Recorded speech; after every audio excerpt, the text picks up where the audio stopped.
Welcome to the Fitness Generation. We are here today with very special guests. So let's start with the guest from my left.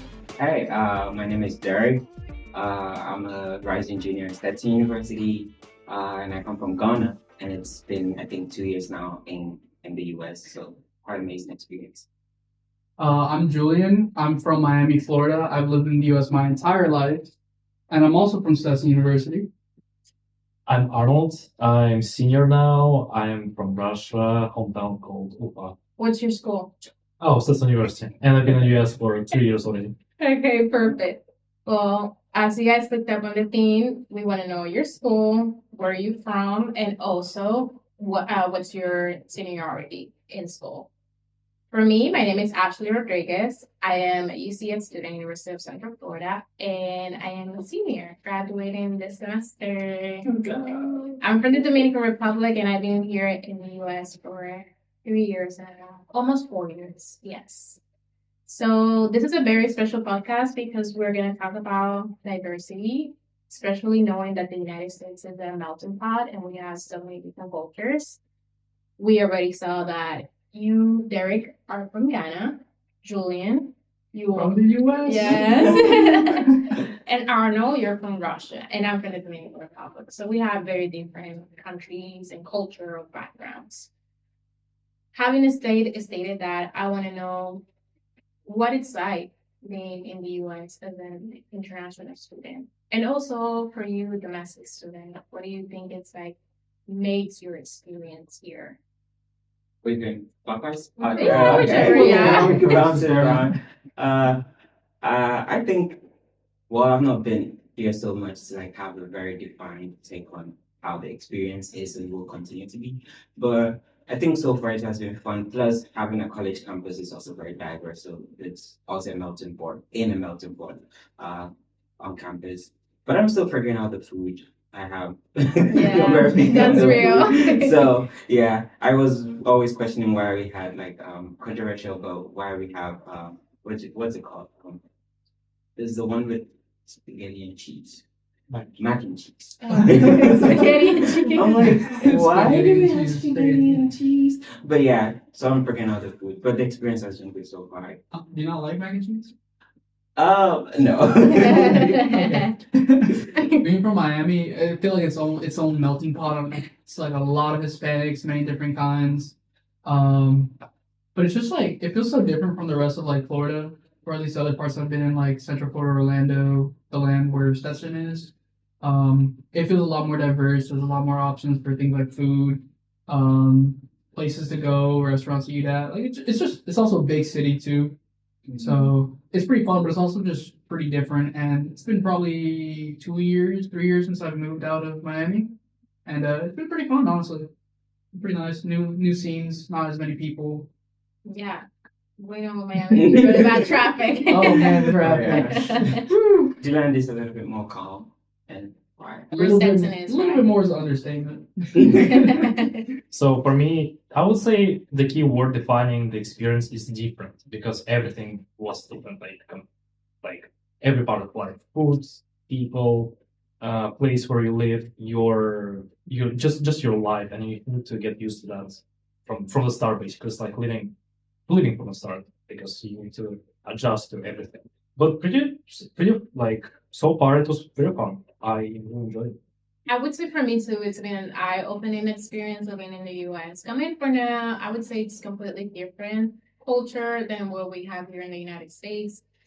The Dominican Republic is more collective, community-based. It's very alive and have music, and always people are trying to get together. And it's not really like that here, which there's nothing wrong with it. It's just completely different than what I was used to, especially also when it comes to like college experience. Over there is more local, and here I get to see people from all over the world. Like I have had friends that I never would have if it weren't because of me going to such a large school like UCF.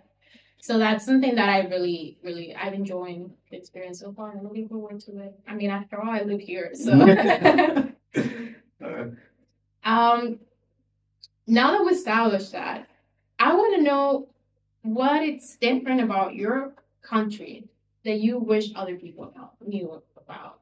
I don't know. It can be anything like fun fact, or it can be just a stereotype that you might have, or people might have about your country that is not true, or it can be true as well. Just like anything. Give me something.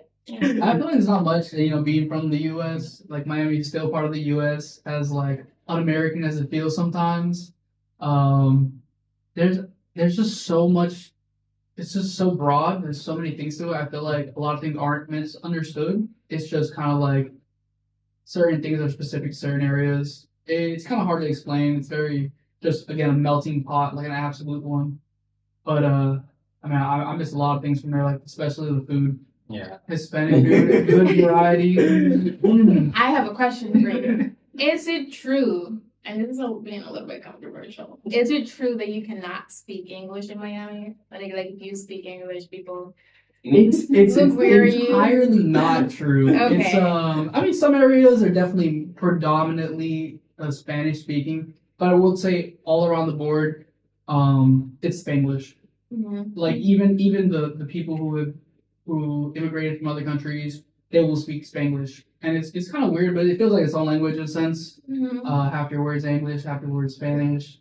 But again, yeah, the majority does speak Spanish, and like some places they'll be like, "Oh, why don't you speak Spanish?" They'll call you a no sabo kid. That's what I'm considered. Puerto Rican, but I didn't grow up speaking Spanish, so I don't really speak that much. Although I do understand quite a bit. So what's happening? So like you get messed with a little bit for not knowing Spanish, but it's more of like in the fun of it rather than like being criticized for it. Okay. So it's pretty laid back.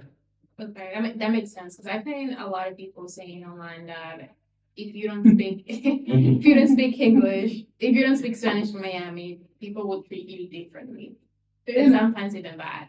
It's like there's just so many people that you are unless you're friends with somebody, in which case they will stop treating you differently. Unless you're like directly friends with somebody, you don't really see the same person over and over and over and interact with them. It's Yeah. It's so many busy place, yeah. We went up for Thanksgiving break, my friends and I. I love downtown Brickell. We went to South Beach. So beautiful. But we did go on Thanksgiving break, so it wasn't busy. I heard if you go like in the summer or spring break, it's packed. Oh yeah, all So the like beaches. I would advise anyone going to Miami to go like during times where you don't expect people to go. It's chill. So good. Yeah. So the main stereotype about my home country, Russia, well, I would say that it's about being cold. I generally don't think that it's a stereotype that should take place because I mean like I'm in UPA. I was born in UPA, and the thing is, it can get to 104 at summer, and the thing is, 100 what? 104 in summer. Oh, Yeah. I didn't know that. Yeah, it can. And the thing is, people when thinking about Russia, they usually like, oh, it's always cold. Like, like you play with bears and like everything. Bears is crazy. Those are both things I have said to Arnold. Well, not everyone thinks about that, of course, but like I've heard some of that. And the thing is, yeah, it's very cold at winter too. It's like minus 104. It can be like that. So like it's a big difference, and you need to be prepared for everything.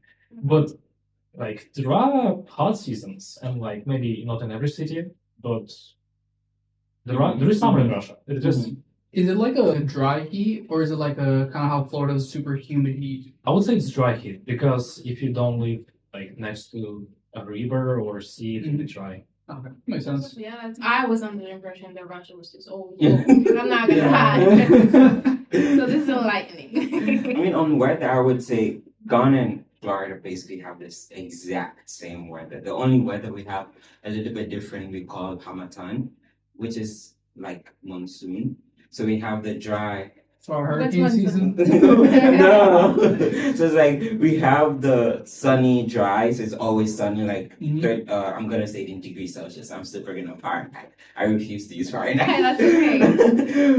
But it's like 32 degrees Celsius, which is like hot here, what, 72 or something. Is it 33? 32 degrees Celsius. Yeah, it's like 90s. It's like exactly. It's like, Something like that. So it's about the same.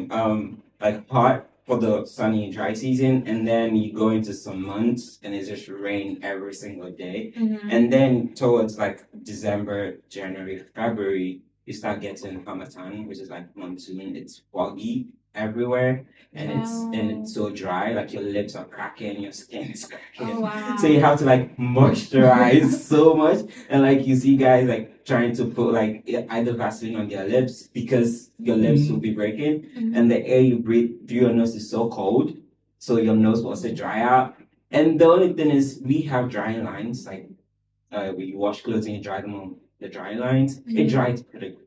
So for me, who used to like do my washing last minute, like on Sunday evening. So it's always good for me when I'm washing because I wash it just dry, it dries like pretty quick. But that's like the three major like The 3 seasons. seasons that we have. That's on weather wise. Stereotype, I guess. Most people don't expect Guineans or probably anyone from, I would limit it to West Africa to probably speak English as well, which we've already had some conversation on that. And I think that's a stereotype. And that doesn't mean we do not have our own native languages. We have like different languages. I think Ghana has about 82 different languages, including poets, excluding dialects. But we learn English like from the very beginning. So as we are speaking our native languages, we are speaking English at the same time. Our schools are in English. So we're learning math in English, English and social studies in English, science in English. So when I came here and like, obviously you will still have an accent though, but then they start asking you, oh, you speak very good English. Like, where did you learn English? I'm like, all my life. But yeah, I think that's a little bit of a stereotype that most people don't know about Ghana. And I think Nigeria too, most of them speak English from the very beginning through the whole education system. Yeah, it's such an interesting thought because for some reason people have this notion where Africa in general is such an underdeveloped continent and they don't have like resources, people don't speak English, they're just like all the way below all the countries in the world. And that's not true. But hearing you talking about how English is that language that has been established since the very beginning in your country and that's what people learn, it's something that people should know too. And that's why we are here in this podcast. So, for me, a stereotype that we have is, I would say, is that people have this image of what a Dominican looks like, and we come in different sizes, shapes, colors. So it's always like, oh, you're Dominican, that means you're black. And that's not really true. You can have a Dominican that is black, sure, but you can also have a Dominican that is white, Dominican that is Asian, Dominican like in any type of race because we are a combination of Spaniard descent, African descent, and Taino, which was our indigenous race. So I really don't like when I hear people saying like, "Oh, because you're Dominican, you're black," because it kind of like negates our whole ancestry and also our culture as a whole. Because our culture is a combination as well of all these different parts that were also in our history. So that's like a stereotype that also I'm very passionate about. Not gonna lie, because people don't understand that we have the way we classify ourselves is very different than the way the classification exists in the United States. Here, I learned what it was to be a black person or like a white person or whatever when I came here because that was not a distinction that I had in my country. I was just Dominican.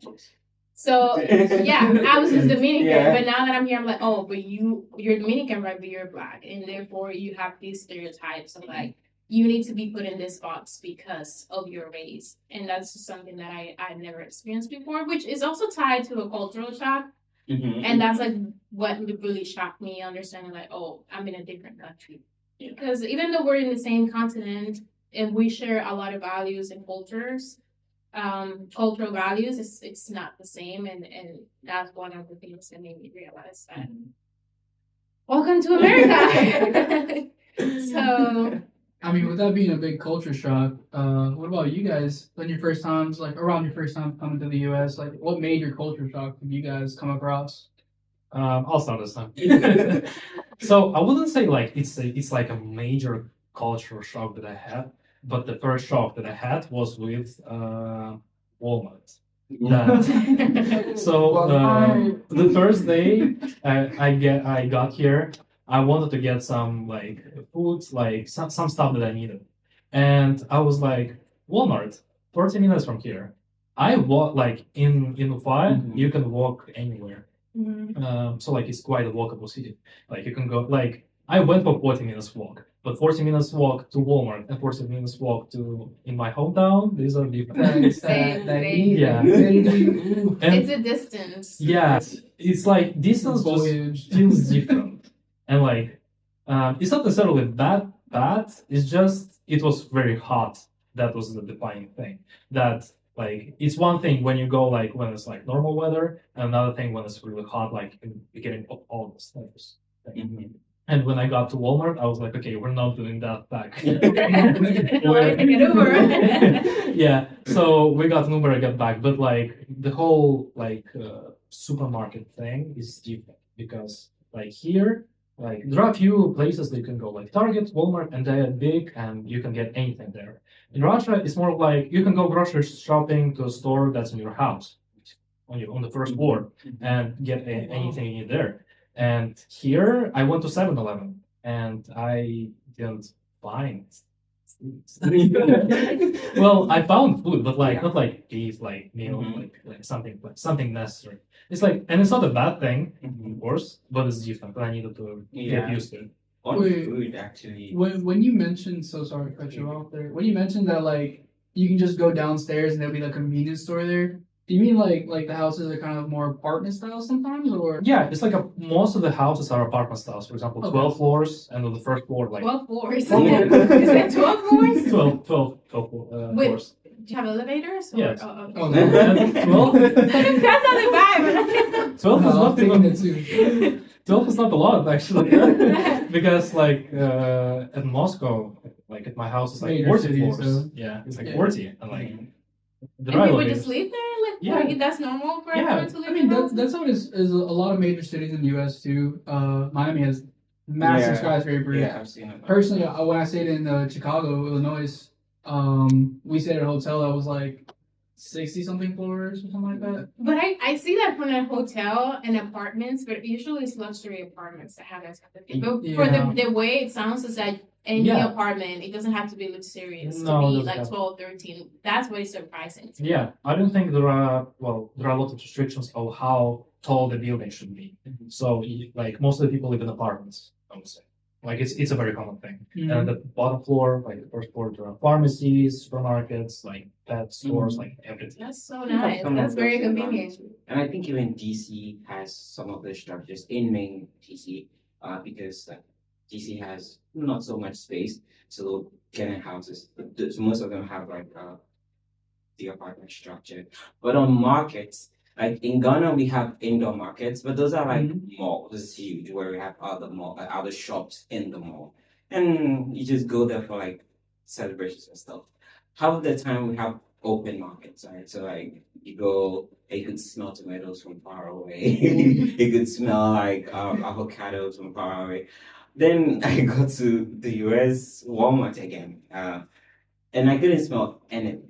Like Oh, like you. I'm trying I to. understand What's the what you smell mean of by that. tomatoes? What's the smell of avocados?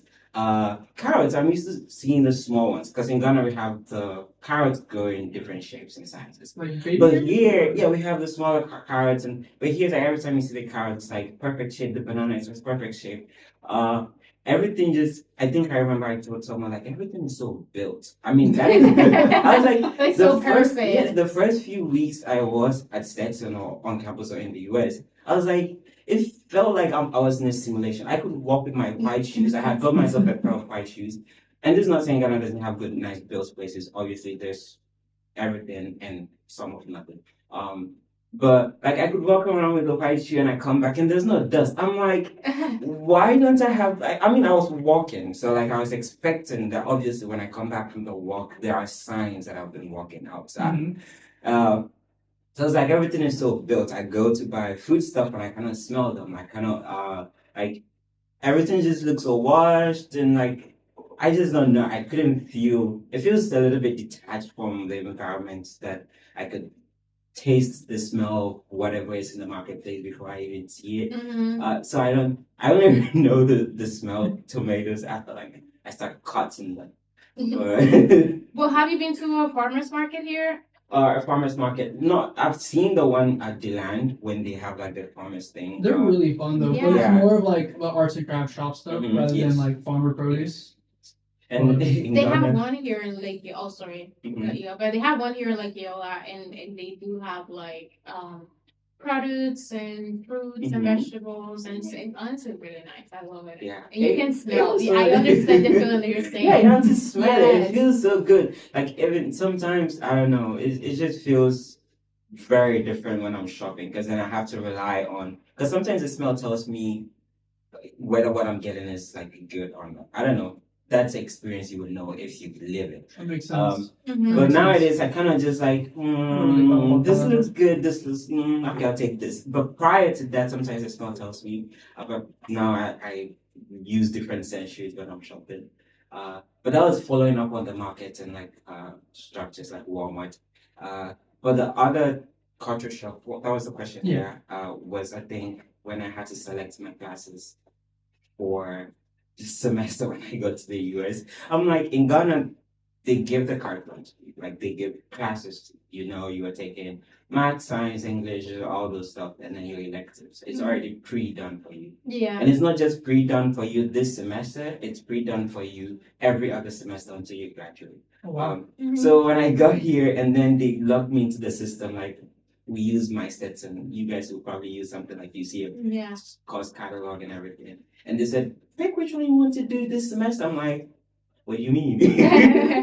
What do you mean? There's many of them. What do you mean I have to figure out what is gonna fit into my curriculum, what is fit in my major and kind of decide for myself. I had a headache after.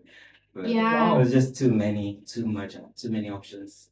And I can see that, and for some people, they will love that option because you have the freedom to choose whichever classes you want to take, but also it means that you have to plan ahead your semesters rather than just like cruising through. Honestly, I didn't know that.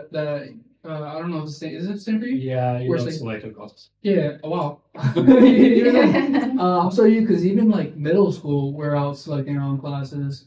Where it's like we'll be given like a middle high school. For me, I went to an art school. I'm not sure how it is for every school, but we would have a list of like some different classes and electives we could possibly take, noting that we had to take our core classes like science, math, English, and something else. I'm not too sure. I don't remember too much. But you'd have to get a certain teacher to sign off to allow you into a class because I mean some of the AP courses require that. Some of the electives are like specific students only. I know I took very specific classes because I was just studying music the entire time, but it was like I did not take a class I did not want to take or did not think would help me in the future.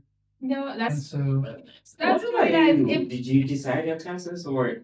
Not in high school. In high school, middle school, elementary school, you have a set schedule that you just follow. I know here you have to go to different classrooms. I think the students are the ones that move around. We're also Well, one class. no, we're in one classroom and the teachers the come teachers to us. circulate. oh, We have the same thing. You have the same. Yeah, The teachers come and go, and we just stay in the we same get like classroom. 5 minutes between classes to go from one side of the school to the other side of the school, and then some teachers can be really strict. And you're like, oh, you're a minute late. Wait outside the door. Like my some teachers really are no, like we that. don't really have that. And also, I think it is rooted in the fact that our schools are way smaller, so we don't have enough classrooms to have like people just going to different classrooms. I'm sure in like the more expensive private schools they have that setting. Yeah. But in public schools, which is the one that I went to, you just sit in your classroom and you wait for your teacher to come to you. And the teachers come, and then they enter. You're like, "Good morning." Good morning, good afternoon, and then you already know your dangerous for me, schedule. I would have slept through 3 different classes at the same time. Some people did. I probably not. We actually had both before the fifth grade.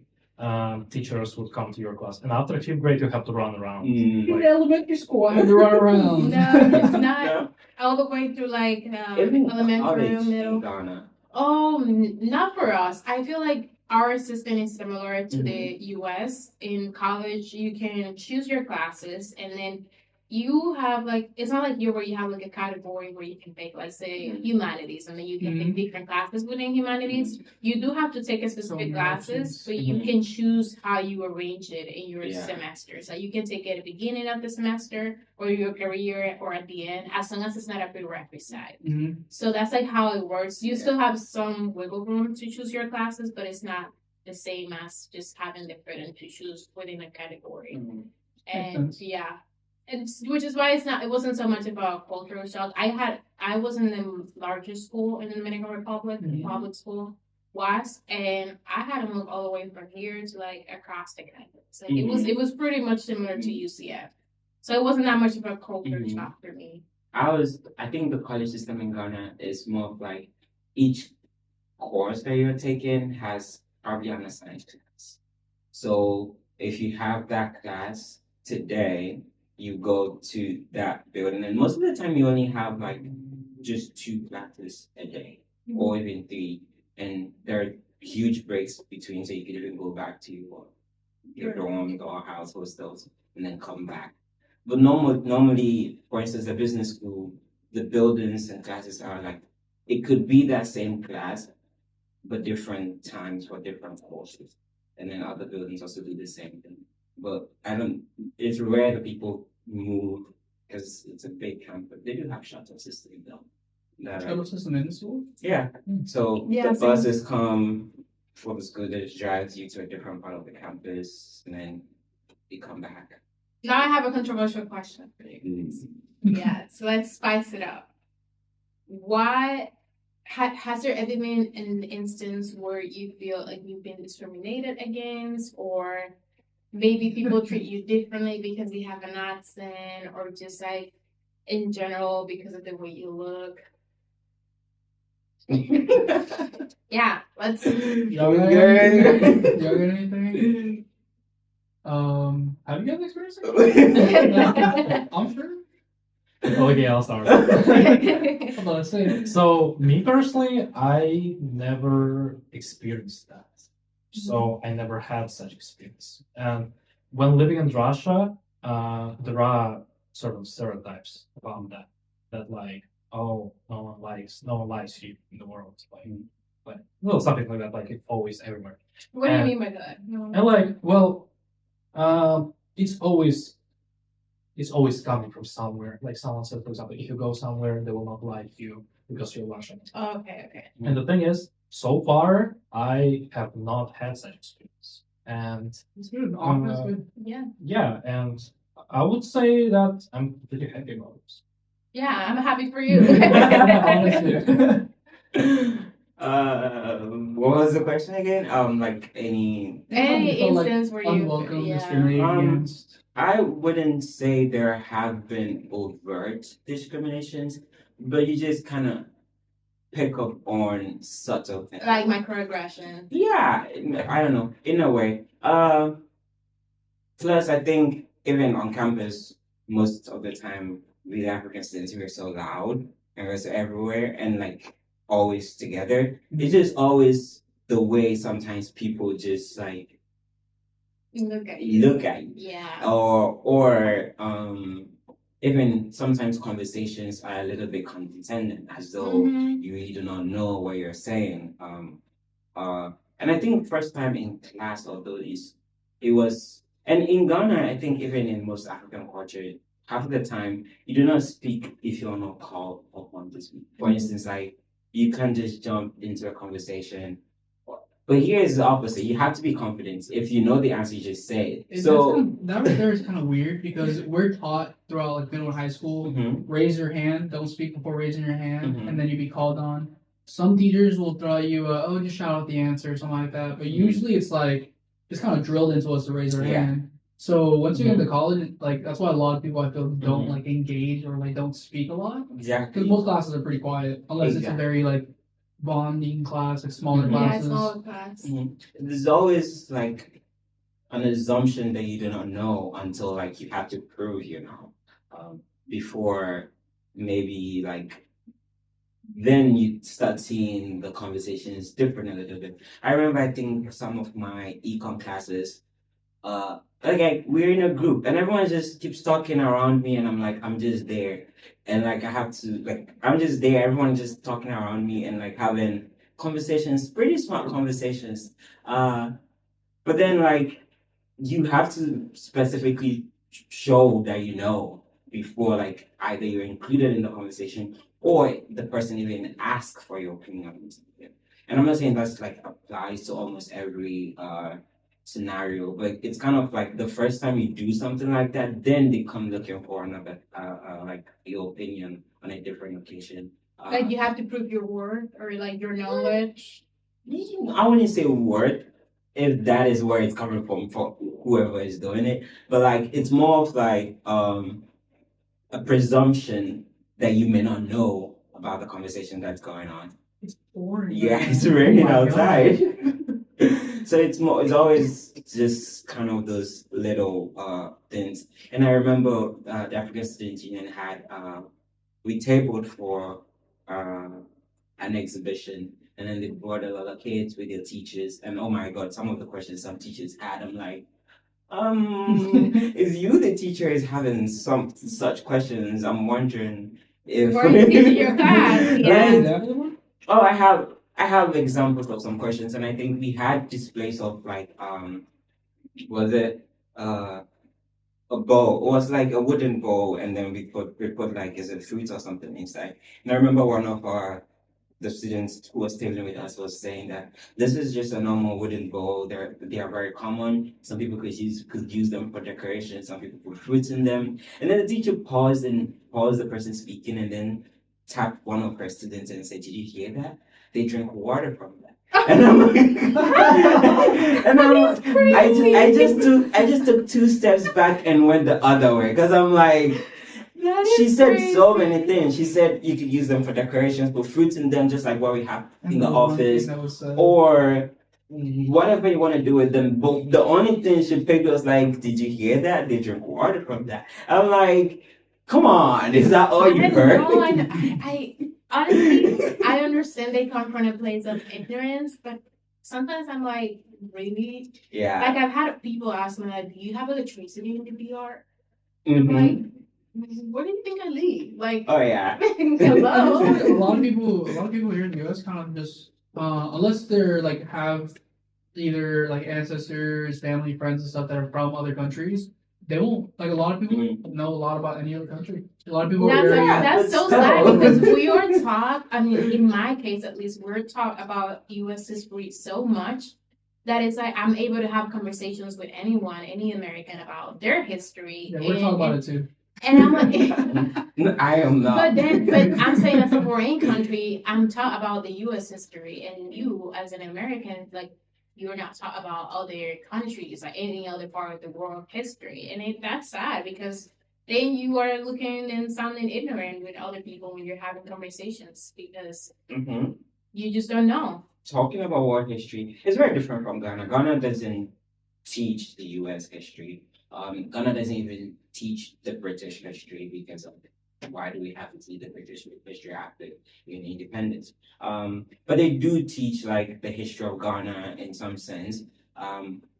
But I remember we had a class in Stetson. I was taking a biblical literature class, and then the conversation ended up on Harriet Tubman. And then the professor asked me if I wanted to say something about the topic he had just said. And I was like, who is Harriet Tubman? I was like, who is Harriet Tubman? And then everyone in the class was like, oh, he doesn't know who Harriet Tubman is. I'm like, well, I don't know who Harriet Tubman is. They had to explain to me who Harriet Tubman is. So it's the same thing. But I guess the only difference with most international students and probably just domestic students is that we kind of always, if we don't know, we assume it exists. Like, or we already even have a lot of information by just watching movies or watching YouTube or just by watching something because American movies are all over. Like we have them on Netflix in Ghana, we have them on like it's all over. So even if you're not taught them specifically, you kind of have some information. But the opposite doesn't really happen where like someone who has grown up here much of the time, who hasn't actively looked out for that information would know. So then the kind of questions they ask reflect some of level, that yeah. knowledge. So yeah, obviously I also don't know most of the history of the US, just like how I did not know Harriet Tubman before coming. But I did know some information about the US, and what I did not know, I wouldn't go asking if we reigned in the US, which someone asked one of my friends whether we reigned in Harvard. We were actually asked that? Yes, the person Oh, was wow. asked. I was like, really? I can see those questions and like see where people are coming from because I do believe that if you don't know something, you should ask the person. But what I disagree and sometimes like rubs me the wrong way is what the way people ask those questions. Like it doesn't really come from a place of curiosity. It's more like mocking and like, oh, is it this way in your country? Is it that way? Or like, kind of like assuming already that you're inferior. And that's what I don't like personally. The micro ones. I remember one, just the last one. I remember when we were having a conversation, and with international students, it always boils down to like, if you don't know someone and you're having a first time conversation, you could start from somewhere, which is very good. Let's stay there. But then it just boils down back to, oh, where are you from? And I remember I always like, we're getting there again. And then I have to say, oh, I'm from Ghana. But I remember one, which is like a micro one. And then I said I was from Ghana, and then the person was like, ooh, is it tense over there? Is it what? It's like, is it tense stuff over there? And that alone is just like, why would you assume it's tense stuff? What is Like- tense stuff? It's Like when things are tense, it's kind of like Like a conflicted? I don't. it's really actually Like I can't something even bad. like I can't something even bad explain that happening, or like, are we fine over Like there? if we're having in a tense situation, like you kind of feel the air on the Mhm. room, kind of Mhm. dark, and like it feels like the next word could be like a knife or something like that. Like, Okay. Yeah, but I wouldn't like if I'm having a conversation with someone who's like a domestic student.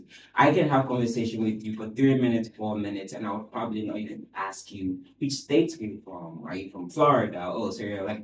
We could talk about so many things. I don't understand why most of the time when it's with international students, it always has to boil back down. I'm gonna play devil's advocate here. Yeah, And like- you have an accent. I have an Yes. accent. And I know it's natural for people to want to know where you're coming from. Well, quick question. They also have an accent. I agree They with also that. have an accent. People forget they I think have everybody accents. has accents. Everyone, imagine someone from Texas has a different accent, but they're all Stetson. An accent's just But simple. I don't go asking you like, oh, That's what is true. it? That's Is it true. bad over there in Texas? Like, where are you from? But why does it always have to be the? It's good finding out culture information. But if that is a pattern across every single conversation you have, it becomes so exhausting to always have. And then when it boils down to it, it's like the conversation just dies out awkwardly after that. Yeah. I 100% understand that. I think it's also really bad, especially because it's in a college community. College communities have that like placeholder sentence because nobody knows a continual conversation. So it's like, hey, what year are you? Yeah. What high school did you go to? Like Mhm. that's like What's no, your no, major? what's your major? There you go. That one's always asked. But I don't know if it comes from. I feel like for some people it's definitely a sense of curiosity, but they don't know how to word it in a way that doesn't sound right. A lot of times it's just kind of like what they know from seeing movies or like TikToks, Instagram reels about different countries. Really is not like the whole picture of the country. So I know when I met Arnold, I was definitely like, hey, so where are you from? I can I'm trying to guess from the accent, and I feel like it's kind of rude to guess from the accent. But also, I was like, I'm gonna wait I for him love to when say people it, do that. and then be like, you know what? I That love makes it. sense. I love it. I love when people do that. For me personally, I love when people ask me where I'm from and like what's my cultural background, my ethnicity, and all of that. It's Because true, it like, opens they're up down, yeah. an opportunity, to establish a connection with that person. At the end of the day, like I know I'm different, and that's okay with me. I know I'm in the U.S. as a Dominican, so I cannot expect others to be like, oh, I have to upset you. I mean, they do have to upset me, but like at the end of the day, I feel like I'm always gonna be a foreigner. Yes. And if the opposite were to be true, where people go to the VR, they're always gonna be a foreigner. I don't think if you already were born and raised in a different culture, you might assimilate, but at the end, it's never gonna be the same as your country. Yeah, for personally. sure. For sure. So I'm okay with people asking me like, oh, where you from, la la la, and I'm probably gonna be hearing that until like 70, 80, and that's okay because I chose to live here. So I'm like, I don't know, I really don't mind as much. But what about you, Anna? We haven't said much. I think that accent is your background. It's Mhm. what makes you Mhm. you. And I don't think that you need to like be ashamed of it or be afraid of it. Like sometimes I was trying to hide my Russian accent, but like it all comes down to the fact that it's me, and like why am I pretending to be not me? I am me, and like it's just the way I speak. And sometimes like I met few people who said I have American accent. And I'm like, Well, you Uh, were trying to hide it before, so your accent was a little bit more American. maybe it was because of that. I was one of those. How do you hide your accent? Hmm? How do you sound more American? You I can. don't Have you know. seen British people, British actors having an American No, accent? yeah. I mean, Tom Holland. in Ghana we say water like the British way, like the T is very pronounced, the t like water. Yeah, you have a more Say British. water. Yeah. But here you have to use like water, like Water. It's water. Water. But prior to that, I would just say water. Like, but then again, it's like sometimes accents are good only when like not only when it's always good, but most times there's so much negative stereotype tied to, for instance, even for me where I come from. So every time you have the conversation links back to it, you have to clarify, Yeah, explain. it's a tough. And like sometimes I just don't want to do it. I So agree. I would probably do it when like we have a natural conversation and it naturally winds up over there. Then like, oh, time to educate. But like Okay. if it's the first question, then I'm like, okay. But yeah. it's always good using like speaking with your accent. But then again, half the time when I came here fresh, I was speaking and they're like, what? What? Like I was ordering food. I was ordering food in Hatter Street, Stetson, and I kept repeating the exact same thing. There was a whole line behind me, and they all kept saying what?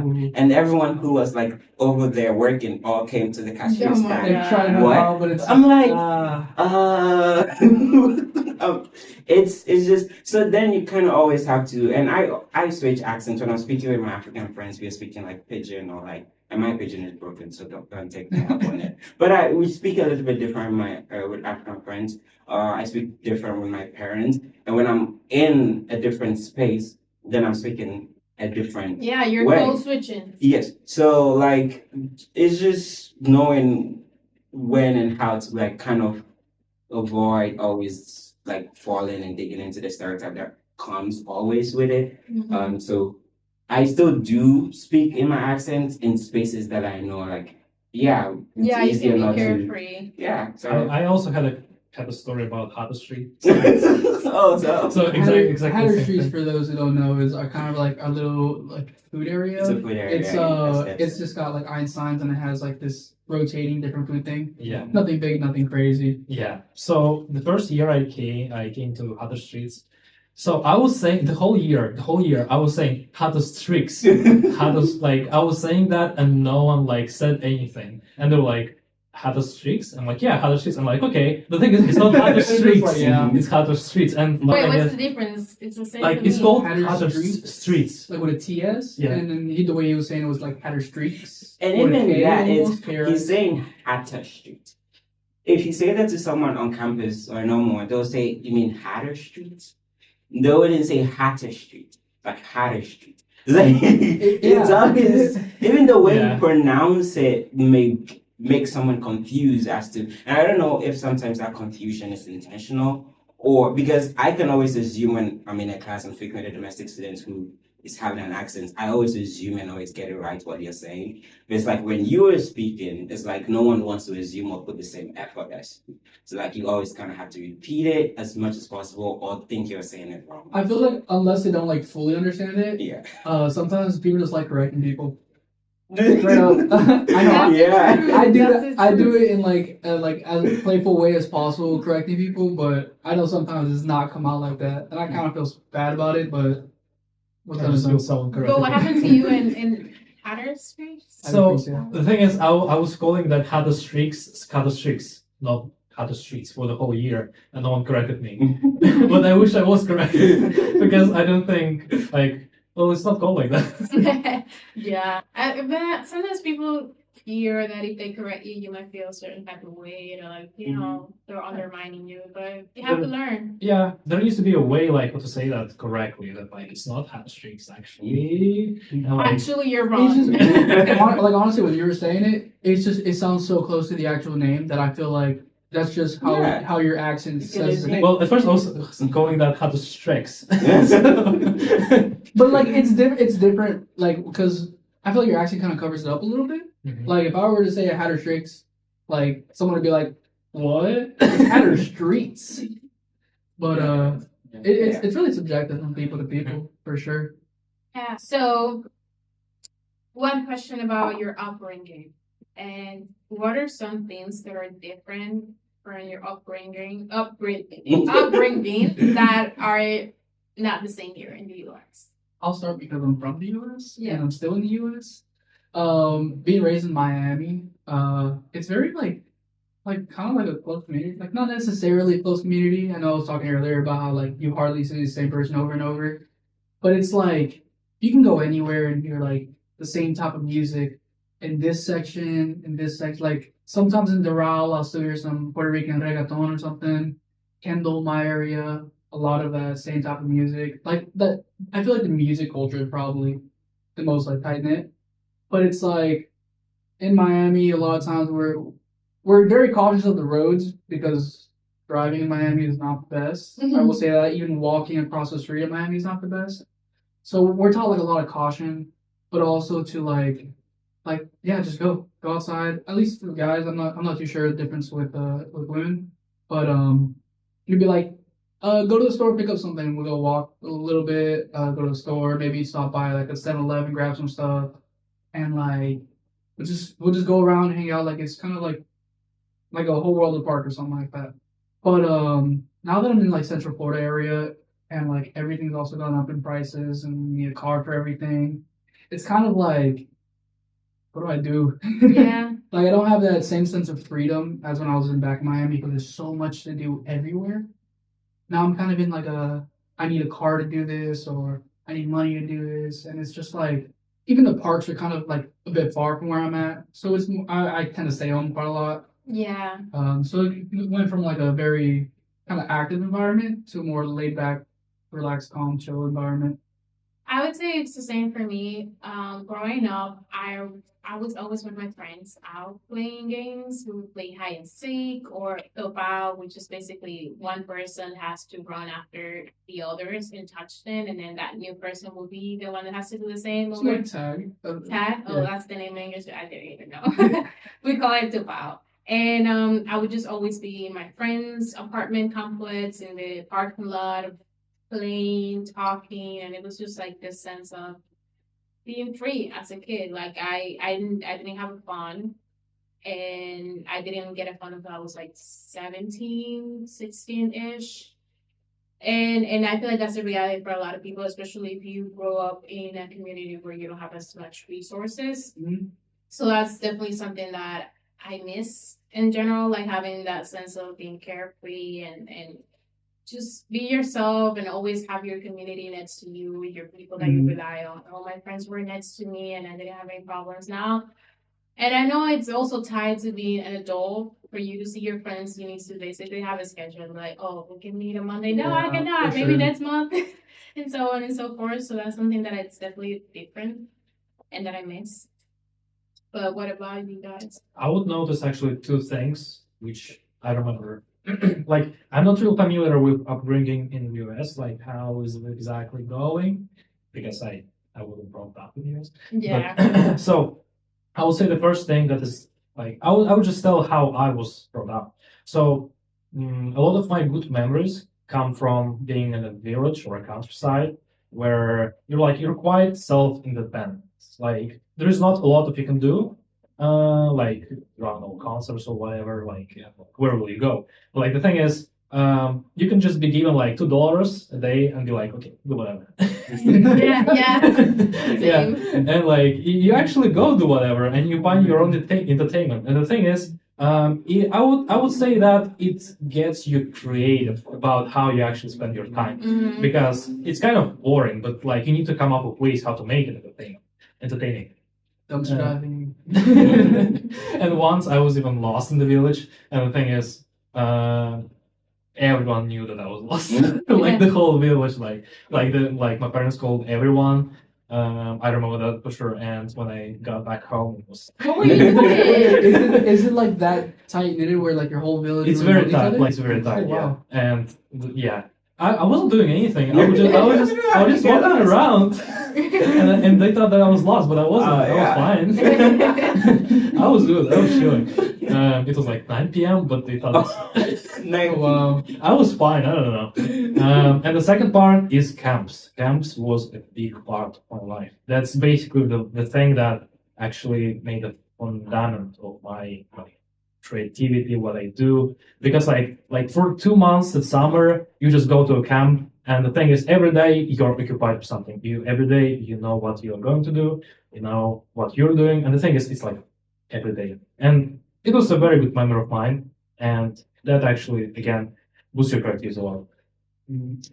Yeah, I think you were asking the titans from like village thingy. Mhm. In Ghana, it's like you have multiple parents and like multiple aunties and uncles. I feel like that's a big thing in Hispanic culture too, personally. Yeah, You the don't same. you don't call anyone by their like first ever. Like we call people we work with at the office by their first names. No, So then you have that's to call bad. them sister, aunt, or auntie, like uncle or something. Oh, Yeah, so Yeah, that's you, interesting. and everyone in the community or neighborhood kind of like knows which child you are, and like where you go to school, whether you're a naughty boy or you're a good boy.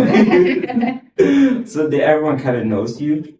But growing up is, I think in Ghana is, well, my parents, when I was born, we were in like the both origin. And I wouldn't say that would be equivalent to the countryside here in the US. Anything that is not the capital is the countryside, I guess. I don't know. Maybe not. But my parents moved to Accra, which is the capital of Ghana, before I even started walking. I started walking. So I grew up in like this city environment, like learning different languages at the same time.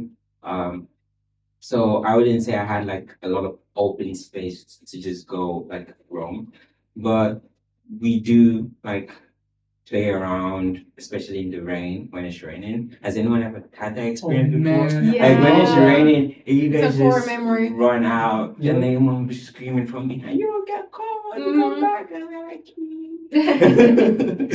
and then we come back and we're like shivering. I'm like, I told you so. But yeah, it's just that whole neighborhood thing. And that neighborhood thing is so fun, but it's also not so fun to me because like everyone is entitled to how you live your life. Like the Everyone neighborhood. constantly It's like knows. everyone will come and complain to your mom about how you did not greet them when you passed by them. In Ghana, greeting is a very like big thing. If you're coming back from school, everyone you see on the road you have to greet. Like if it's the morning, everyone you see on the road you have to say good morning. If you're coming back, good afternoon. In the evening, good evening. Anyone is. If you pass by someone, especially in your neighborhood, who knows you and you did not greet, the next time you hear from your mom that the person has made a complaint to your mom that you passed by Wow. him and you did not greet him, so you are becoming a naughty boy. Yeah, that's so real. Yeah, so it's just a big thing, and like you learn so many like manners of respect. Like you don't take things from people with the left hand. You don't greet with the left hand. You always have to take it with the right hand. You have to. So like sometimes we go to the market trying to buy something, and like for instance, you're looking for a place to go, right? You're trying to ask someone where that place is. And you go to the person, you start talking. I'm trying to find this place. Person don't mind you. Not everyone. Some people do, but some people take it very seriously if you don't greet them. So you're asking for direction. They'll just sit there and then like they'll be like, "So you came here, you saw me, you did not greet me, but you're asking me for directions." So that's how like very That's ingrained it is. So you have to go in. Good afternoon, mom. I'm trying to find this place. Some blah blah blah. Then like you get it going because like no, that's like managed culture. So yeah, you're being brought up by like the whole community at the same time, which is like good. They'll find you if you're lost, and then bad because then you have so many expectations. It's not just your mom and your family. So like, Yeah. if you step out, everyone is like, And they know your business too. they know your business, and when you're a teenager, it's just get too much. Like Mhm. you're so pissed when everyone is in your business, but Yeah. that's That's growing up actually in Ghana. pretty cool because at least growing up, like maybe we'll be friends with our neighbors or like one or two people from this little like strip of houses, but like we're usually not. At least my family, we weren't really like in the lives of the other people in the community. We had our one of our neighbor friends who his son was like basically part of our family too. Like there's some very close families like and like friends like that, but you hardly will be talking to everybody in the neighborhood. Most of the time, like maybe you wave when you go out your front door just out of like kindness, but you don't see us going out of our way to like greet somebody, bring them something, say something. It's just kind of like we do our own thing, live our own lives. So I can Yeah. relate. I can relate to that a lot because that's just how it is in PR. It's to the point where if you, for example, need sugar and you don't have sugar, you will go to your neighbor and ask for sugar.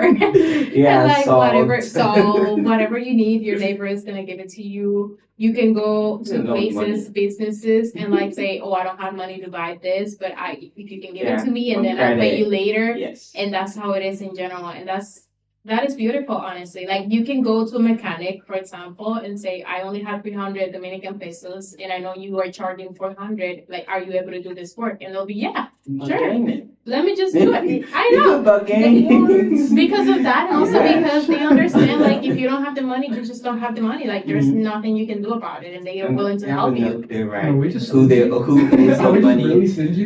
Like my mom goes to the market and then the price is let's say 50. She'll be like, I'll give you 50. And she's so serious on her face, I'll give you 15. And then if you don't discount it, she's going. Like and then she'll pretend she's going and then the seller calls her back. They're like, okay, You I'll have to take it. haggle. That's just how it is. There's not a lot of haggling here. No. Not Yeah. at all. It's built. If anything, they'll up the price. institutionalized, yeah. No, exactly. Everything is already said here. But like Yeah. over there, you can like establish a connection with the person and like upon that decide, oh well, I can pay you only this much, Mhm. this much, and Sometimes so you on. can speak the same language, you even get a bigger discount. Exactly. It Exactly. really shows how much community is like in high regards. Yeah. Pretty cool. Now I have one last rapid Mhm. fire questions for you. I also have one last question. I will say so sorry about that. I just want to know as somebody from right before you finish off with our last questions. Somebody who has not traveled to other countries yet. I've been stuck in the US my whole life. What's like one thing you would say to somebody wanting to visit your country? Like be prepared in general, or like Yeah, like to be prepared for or to maybe go try out. I would say for me is to be prepared for people to be overly friendly. I know some people can find that, unsettling, yeah, and a bit much. But if you go to the DR, people are always gonna be in your personal space. That's just the culture. They're always gonna try to kiss you as like saying hi, and like they're always gonna dance. They don't care about if you have a partner or whatever. Like dancing is just dancing. And that's something that you definitely have to be prepared for because for some people that might be a little bit too much. I would say that first, like, know a few words, like something basic, like how are you, something like that. Like just be prepared that not everyone speaks English. And I would say that people are different. Like they seem very cold on the outside. Like it might be like unsettling cold. So like because well, it's just a thing that Russian people don't really smile, or if they see like even a neighbor, like they might not say hi, and that's just the thing how it goes. I would say Ghana is pretty hospitable. Like people always go to Ghana and like, yeah, I want to stay here, I want to move back here because Ghana is very hospitable. I would say, prepare to go with someone if you're going out to buy something because the price will automatically shoot up for you. Especially if you don't speak the language. Especially if you don't speak the language, the price will automatically shoot up for you. But pretty much Ghana is safe. I think we are like the second safest country on the continent. I don't know which one is first, and I don't know why we are not first. But Ghana is pretty much safe. Nightlife is awesome. if someone takes your purse, everyone will run go get it for you. But like that's just it's pretty much safe. And people are fun. Some English, yes, most people speak English. If they don't speak it, they understand it. But also at least know the most popular language, which is Tree. Which you would even be greeted by it at the airport. So yeah, it's pretty much cool and fun. So yeah. Keep those in mind in case I ever decide to travel. You're welcome. So the questions, the rules, only one word, and I want you to say the first answer that comes to your mind. Let's start this way, clockwise. No, yes, clockwise. So we started. Wait, we're saying the first word. Actually, let's do clockwise. Yes. So the first question is favorite food. Dumplings. Croquetas. Asopao. Favorite game. Hide and seek. I don't got a favorite game. That's I'm so okay. sorry. I know. You don't? Okay. Parcheesi. What is that?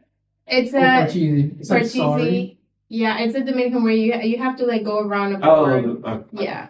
And lastly, what do you call home, or what do you consider home? City. Myself? Oh, city. Yeah, you're city. That's good too. You should consider yourself home. One word. I don't know how to say that one word. I just consider myself home, like where I am. Like that. Okay. I would definitely say my frat house. It's like a home for me. Or then like a bunch of movies to watch. But What made you watch where? For movies? me, it's my hometown, my house with my mom. No, because I think I have moved like from the village to Accra, and even in Accra we've moved a couple of times. So like there's no even where we are right now we'll be moving again. So like Yeah. there's Yeah. no real like rooted sense of like let's. I agree. That's why for me People, it's my yes. mom. Wherever my mom is, that's my home. I love that too. Okay. Yeah, same. So this is all. And this was such an amazing conversation. I hope you guys enjoyed it as much as I did. Yeah, I learned a lot, honestly. Me too. Thank you so much for being here with us. Thank you for being part of the Phoenix generation. And thank you. Thank you. Just Thank you. Yeah. Thank you for asking the hard questions. Yeah. I had a lot of fun and I hope you guys did.